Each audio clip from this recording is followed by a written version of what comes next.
नमस्ते बच्चों। जो आपका चैप्टर चल रहा था क्वालिटेटिव एंड क्वांटिटेटिव एनालिसिस, ठीक है, उस चैप्टर को मैं करवाऊंगा आगे से। जो पीछे तक आप पढ़ चुके हैं वो एसिड रेडिकल तक आपने कंप्लीट पढ़ लिया है। जो आज का जो टॉपिक है वो क्या है, टिपिकल कॉम्बिनेशंस ऑफ टिपिकल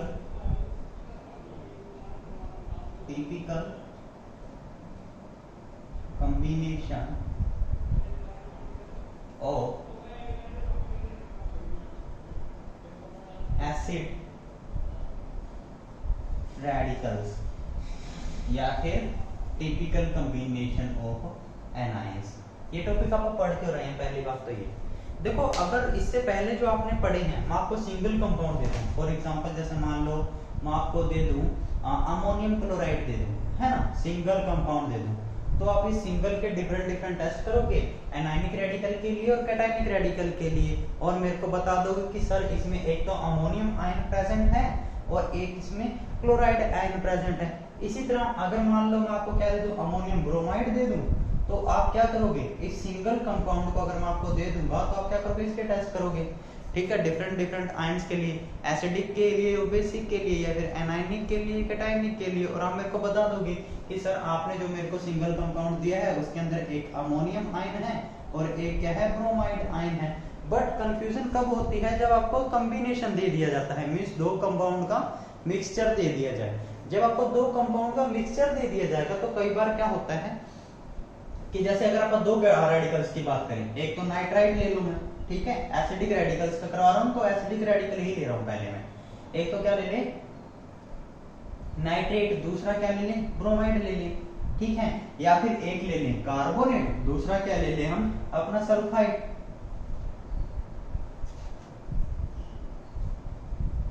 एक तो हम क्या ले ले नाइट्रेट, दूसरा क्या ले ले ब्रोमाइड, एक कार्बोनेट या सल्फाइड, ठीक है। अब प्रॉब्लम क्या आती है, जब मैं एक मिक्सचर दे दूंगा जिसके अंदर दो कंपाउंड होंगे, दो कंपाउंड मींस दो तो एसिडिक रेडिकल, ठीक है, और दो ही बेसिक रेडिकल्स। लेकिन जब वो दो एसिडिक रेडिकल्स इंटरफेयरिंग होंगे, मींस एक रेडिकल के टेस्ट के अंदर दूसरा इंटरफेयर करेगा, तो उस रेडिकल के आप टेस्ट कर ही नहीं पाओगे, आप बता ही नहीं पाओगे कि इसके अंदर नाइट्रेट है इन प्रेजेंस ऑफ ब्रोमाइड, ठीक है ना।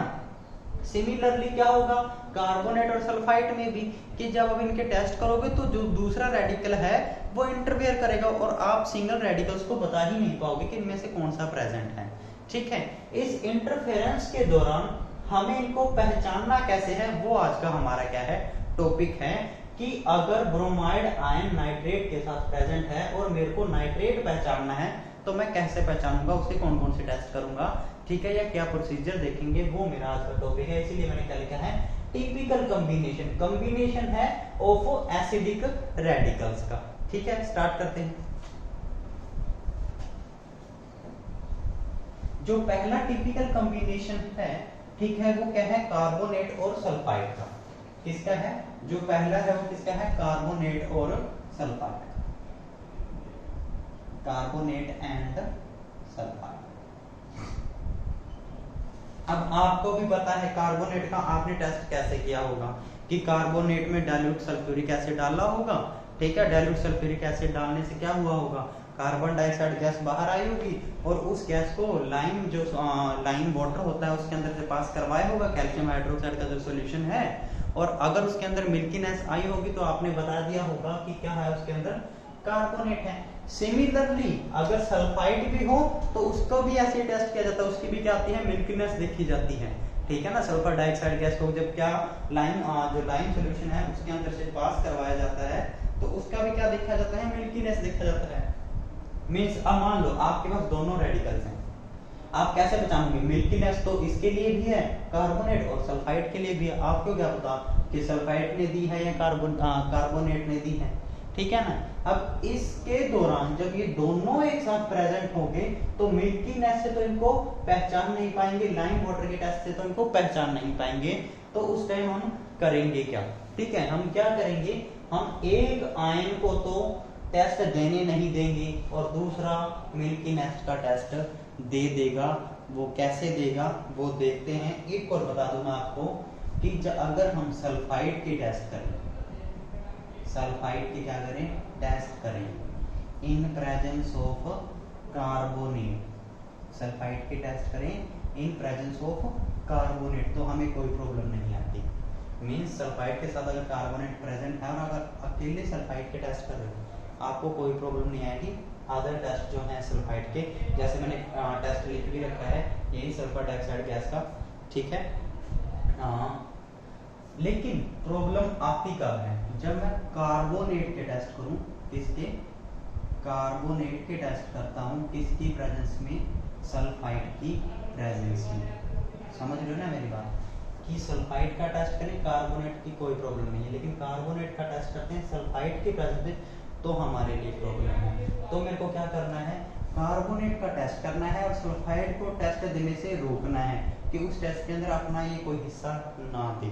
तो इसको रोकने के लिए इसको हम तोड़ देंगे या इसको अदर कंपाउंड में चेंज कर देंगे, ठीक है, जिससे कार्बोनेट का टेस्ट जो टेस्ट है वो हम देख के और उसको कर सकें। तो स्टार्ट करते हैं, करेंगे क्या, जो मिक्सचर है हमारे पास जिसके अंदर क्या है, कार्बोनेट है और सल्फाइड है, उसके अंदर हम क्या करेंगे, पोटेशियम डाइक्रोमेट डाल देंगे। दोबारा से सुन लो, जो हमारे पास मिक्सचर है जो किसका है, कार्बोनेट रेडिकल्स है जिसके अंदर, और कौन सा है, सल्फाइड रेडिकल्स है, उसके अंदर हम क्या डाल देंगे, पोटेशियम डाइक्रोमेट डाल देंगे, ठीक है। पोटेशियम डाइक्रोमेट डालने के बाद उसको क्या करेंगे, थोड़ा सा हीट करेंगे।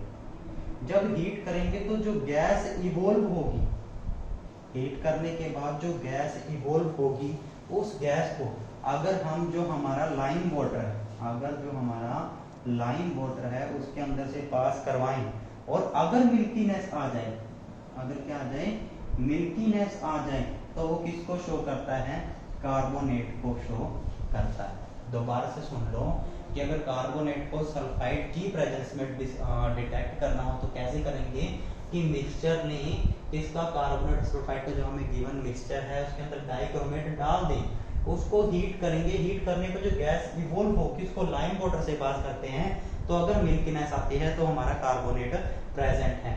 लेकिन उस टाइम सल्फाइड का क्या हुआ होगा, क्योंकि सल्फाइड भी तो देता, सल्फाइड का क्या हुआ होगा वो देखो, सल्फाइड ने क्या किया होगा उस टाइम, जो सल्फाइड है हमारा, सल्फाइड है, पोटेशियम डाइक्रोमेट डालने से इसकी ऑक्सीडेशन हुई होगी, क्या हुई होगी, इसकी ऑक्सीडेशन हुई होगी। ऑक्सीडेशन कैसे हुई होगी, देखो अभी मैंने बताया था कि सल्फाइड में जब डाइल्यूट सल्फ्यूरिक एसिड डालते हैं तो कौन सी गैस इवॉल्व होती है, सल्फर डाइऑक्साइड।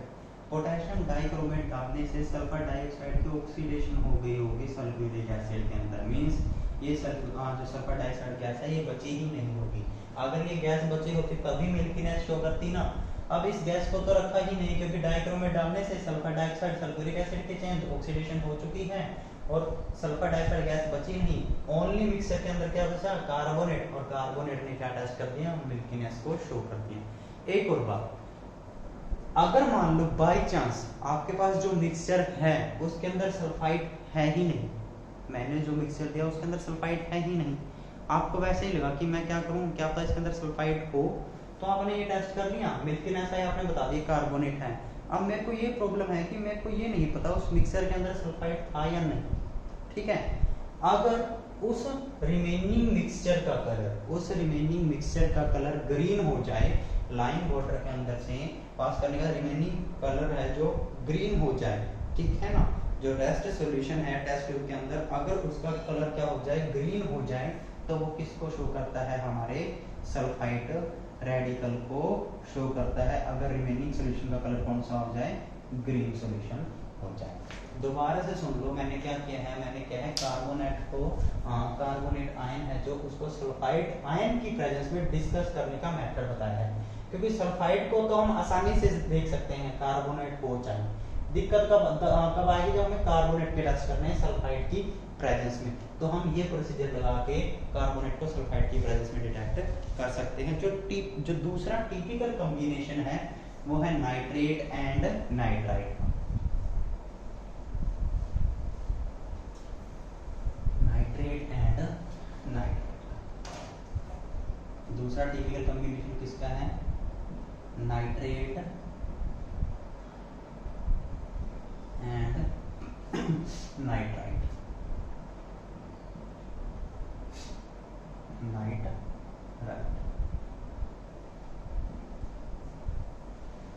अब देखो जो नाइट्राइट के टेस्ट करें, अगर आप नाइट्राइट के टेस्ट करें नाइट्रेट की प्रेजेंस में, तो हमें इतनी ज्यादा प्रॉब्लम नहीं आएगी। क्या करें, अगर हम नाइट्राइट के टेस्ट करें, नाइट्राइट NO2 नेगेटिव की टेस्ट करें, अगर आप इन प्रेजेंस ऑफ नाइट्राइट, अगर टेस्ट करें इसके किसकी प्रेजेंस में, नाइट्रेट की प्रेजेंस में, तो हमें इतनी ज़्यादा प्रॉब्लम नहीं आती। इसके टेस्ट हम एज यूजुअल कर सकते हैं जैसे पहले करते थे जब नाइट्रेट नहीं होता था। प्रॉब्लम कब आएगी, जब हम टेस्ट करेंगे किसके, नाइट्रेट के, इन प्रेजेंस ऑफ किसके, इन प्रेजेंस ऑफ नाइट्राइट की, किसकी प्रेजेंस में, नाइट्राइट की प्रेजेंस में। दोबारा से सुन लो, नाइट्राइट के टेस्ट करें अगर अपन नाइट्रेट की प्रेजेंस में तो कोई प्रॉब्लम नहीं है, लेकिन टेस्ट करते हैं नाइट्रेट के NO3 नेगेटिव आयन के in presence of nitrite NO2 negative ion, तब हमें क्या होती है, प्रॉब्लम होती है। उस प्रॉब्लम को सोल्व कैसे करते हैं अब हमें वो देखना है, ठीक है।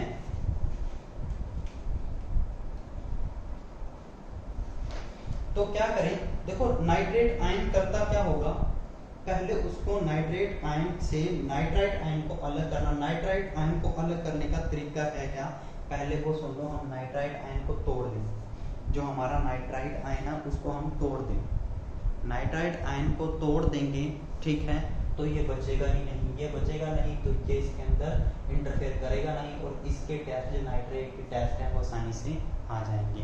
तो इसको डिसोसिएट करना है, इसको तोड़ना है, इसको चेंज करना है नाइट्रोजन गैस के अंदर, ठीक है। तो उसके दो मेथड हैं, डिस्कस करते हैं कैसे चेंज कर सकते हैं। जो पहला मेथड है कि मान लो जैसे नाइट्रेट है अगर मिक्सचर के अंदर, तो उसके अंदर हम क्या करें, सल्फ्यूरिक एसिड तो हमने डाला ही होता है ना, सल्फ्यूरिक एसिड तो हमने पहले ही डाला होता है। सल्फ्यूरिक एसिड डालने से होगा क्या, सल्फ्यूरिक एसिड डालने से क्या होगा, नाइट्रस एसिड फॉर्म हो जाएगा, ठीक है ना। सल्फ्यूरिक एसिड डालने से क्या हो जाएगा, नाइट्रस एसिड फॉर्म हो जाएगा। अब उसके अंदर क्या डालना है, यूरिया डालना है, यूरिया क्या करना है, उसके अंदर डालना है NH2CO NH2, यूरिया डालेंगे तो जो नाइट्रस एसिड पड़ा हुआ है यूरिया डालने से, ठीक है, वो क्या हो जाएगा, N2 गैस में चेंज, और N2 गैस क्या चली जाएगी, बाहर चली जाएगी, और हमारा जो नाइट्राइट आयन है वो इंटरफेयर नहीं करेगा हमारे नाइट्रेट के टेस्ट के अंदर। दोबारा से सुन लो, जो हमारा मिक्सचर है हमारे पास, मिक्सचर में क्या है, नाइट्रेट और नाइट्राइट, मेरे को नाइट्राइट को बाहर निकालना है। नाइट्राइट को बाहर निकालने के लिए उसके अंदर मैं क्या करूँ, मिक्सचर के अंदर थोड़ा सा सल्फ्यूरिक एसिड डालूँ, सल्फ्यूरिक एसिड डालेंगे तो यूरिया डाल दूँ।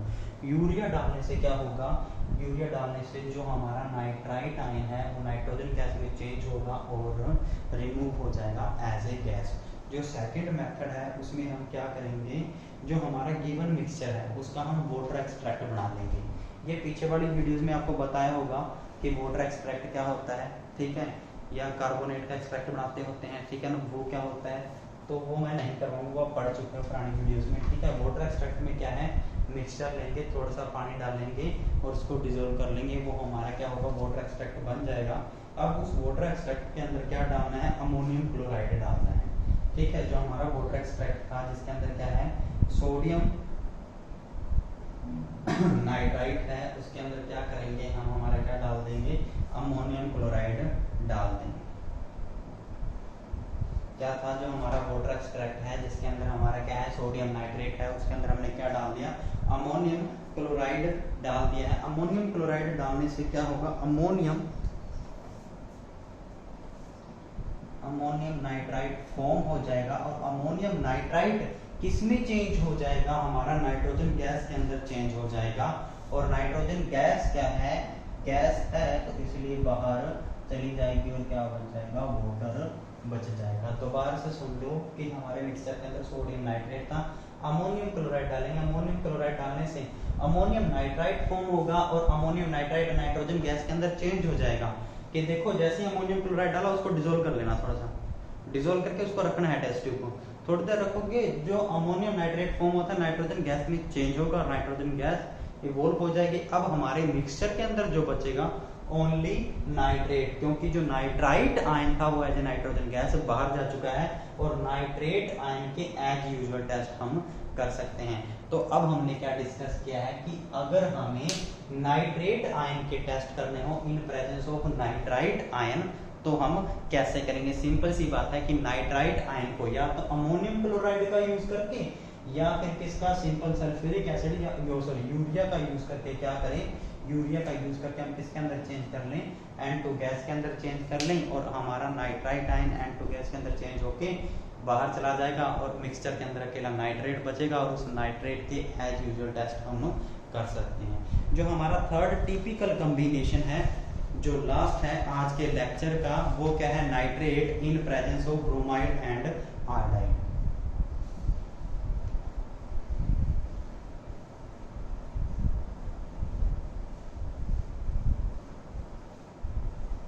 जो हमारा थर्ड टिपिकल कॉम्बिनेशन है, कौन सा है थर्ड हमारा टिपिकल कॉम्बिनेशन, नाइट्रेट का इन प्रेजेंस ऑफ किसकी प्रेजेंस में, ब्रोमाइड आयन एंड आयोडाइड। देखो ब्रोमाइड और आयोडाइड आयन के अगर नाइट्रेट इनके साथ प्रेजेंट है, इन दोनों में से मान लो कोई एक प्रेजेंट है और उसके साथ नाइट्रेट आयन प्रेजेंट है, तो इनके तो एज यूजुअल टेस्ट हम कर सकते हैं। प्रॉब्लम कब आती है, जब नाइट्रेट के टेस्ट करने हैं किनकी प्रेजेंस में, या तो ब्रोमाइड की प्रेजेंस में या आयोडाइड की प्रेजेंस में, तब हमें क्या आएगी, प्रॉब्लम आएगी। ठीक है ना। तो हम क्या करेंगे, इन ब्रोमाइड और आयोडाइड के जो यहाँ इंटरफेयर करेंगे नाइट्रेट के टेस्ट में, उस इंटरफेरेंस को हमें रोकना है। ये इंटरफेयर करते कैसे हैं, पहली बात तो ये आपको भी पता है नाइट्रेट आयन को कैसे देखते हैं, लाइट ब्राउन फ्यूम्स निकलती है ना, लेकिन ब्रोमाइड आयन की कैसे निकलती हैं, डार्क ब्राउन फ्यूम्स, और इसकी वायलेट, आयोडाइड की, आयोडीन की बनता है ना, आयोडाइड से आयोडीन बनता है, उसकी वायलेट फ्यूम्स निकलती हैं। ठीक है। और यहाँ से Br नेगेटिव से Br2 बनता है, तो उसकी कैसी डार्क ब्राउन जो फ्यूम्स हैं वो निकलती हैं।